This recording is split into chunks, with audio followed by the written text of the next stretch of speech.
What's up, guys? Today I'm going to be showing you how to make a stun gun. The process I'm going to use is very similar to multiple videos out there already on YouTube. But the reason that I'm making it isn't necessarily so that I can show you how to make it, but more so that I can test it. Because a lot of these people make it, but I don't see any of them testing it. And I want to know if it's actually strong enough to take anyone down or anything like that. It's extremely easy to make. I'm going to show you how to make it really quickly, and then you'll see me test it on myself. Alright, let's get into the build. Just before I do though, I know in this video I'm going to say taser sometimes, or someone else might say taser sometimes. We mean stun gun, we know stun gun, and I know the title of this video says stun gun / taser. I know it's a stun gun, I just misspoke, slip of the tongue.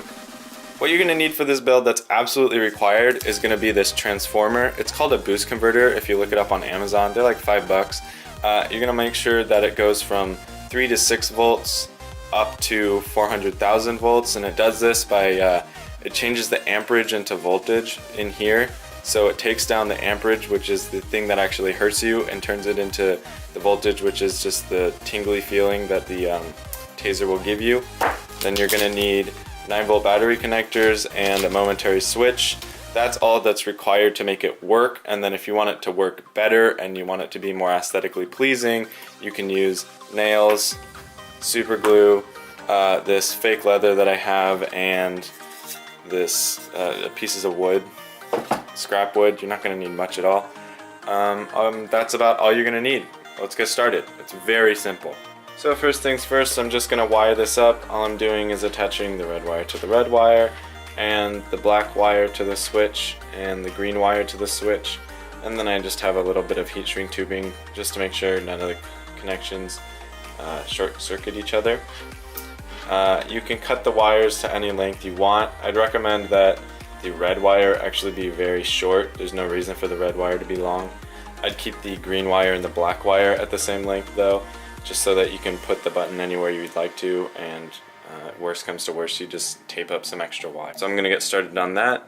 Now that I have that done, I'm going to secure the 9-volt battery connector to the bottom of the transformer, and I'm just going to probably tape it in there and maybe glue if I can, like this.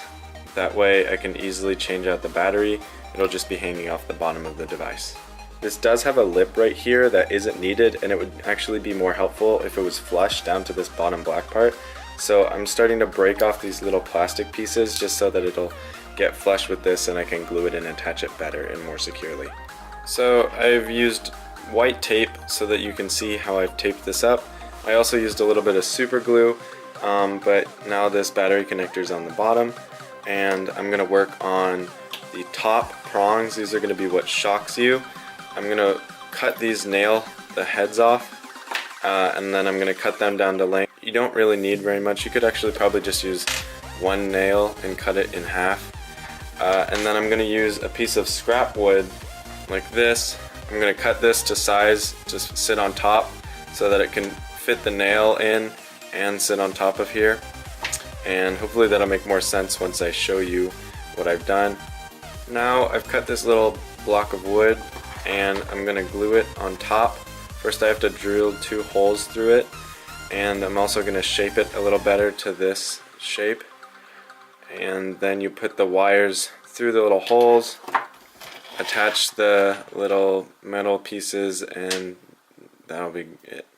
Hopefully, as you can see, I have a piece of wood here, and I ran the wires through the hole that I drilled for these metal knobs, and then I just put the metal inside so that the metal wires that were protruding are always in contact with this.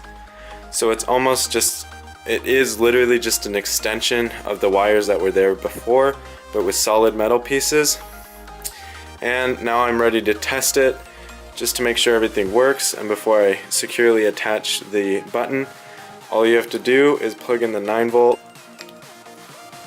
and push the button. I'm gonna go clamp this because I don't really feel like holding it, just in case something does go wrong. Not that I know of anything that can go wrong that would hurt me, but I don't really want to be holding this. Alright, first test.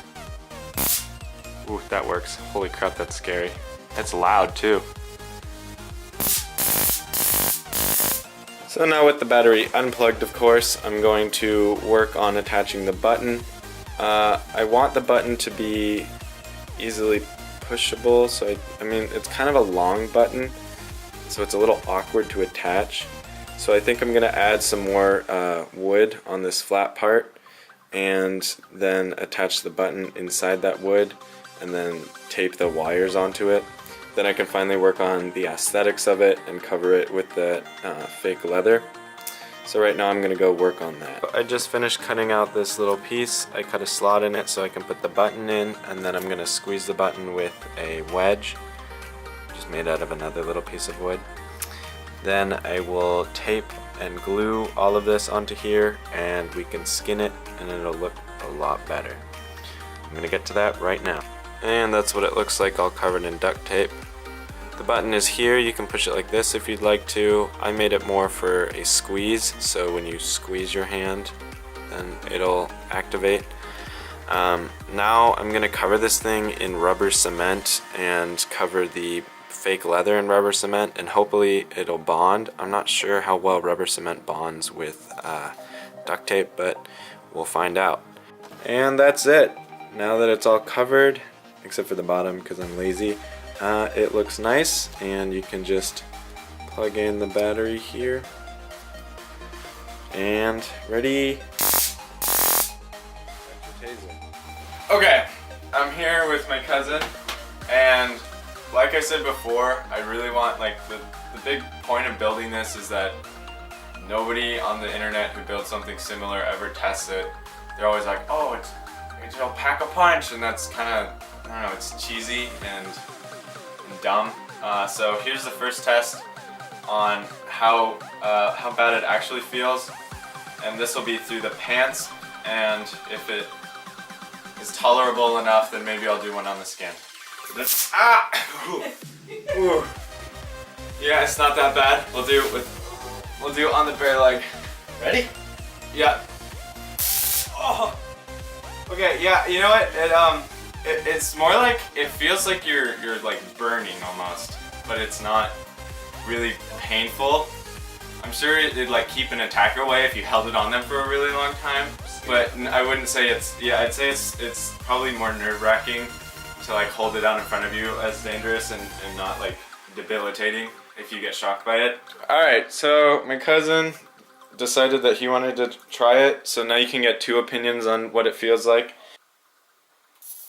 Oh, yeah, it's just like a bite almost. Yeah. Same reaction. Same reaction. Yeah. It stings. Okay, yeah. It's like a smelly burny, yeah. Smelly burny, but like it doesn't feel like a shot. So it definitely worked. That's a working taser, and it felt like just about every other taser. Thanks for watching, guys. I really hope you enjoyed this. I'm glad I tested this. I was really curious to know if it was going to be painful or not. I know that a decent amount of you are probably going to say, oh, this is really stupid, this is really dangerous, like making your own taser, you don't know what you're doing, you can kill yourself. I tried my best to do the research to make sure I wasn't going to kill myself. I was 100% sure I wasn't going to kill myself. The only few comments that I have to make on this is that the only reason I felt like it was burning me, I'm not sure if, trying to think back on it now, I'm not sure if it felt like it was burning as much as it just smelled like it was burning, like it smelled like something was burning on me, and that's just the smell that, you know, electricity makes when it goes through the air. So I wouldn't say necessarily that it felt like burning as much as it smelled like burning, and that influenced why I thought it felt like burning. It did hurt a little bit, enough that if you held it there it would probably hurt and get someone to get away from you. But it doesn't feel like if you plug something into an outlet or touch wires coming out of an outlet, when that shocks you and you can feel it going in your arm, it doesn't feel like that at all. And that has to do with the amperage, which really shows that this doesn't have high enough amperage even to hurt you at all if it's nowhere close to the amperage that's coming out of an outlet. Anyway, I hope you guys enjoyed. If you did, leave a like on this video. If you hated it, you know, you can dislike on it, tell me how stupid I am. And I think that's all I have. I'm outie.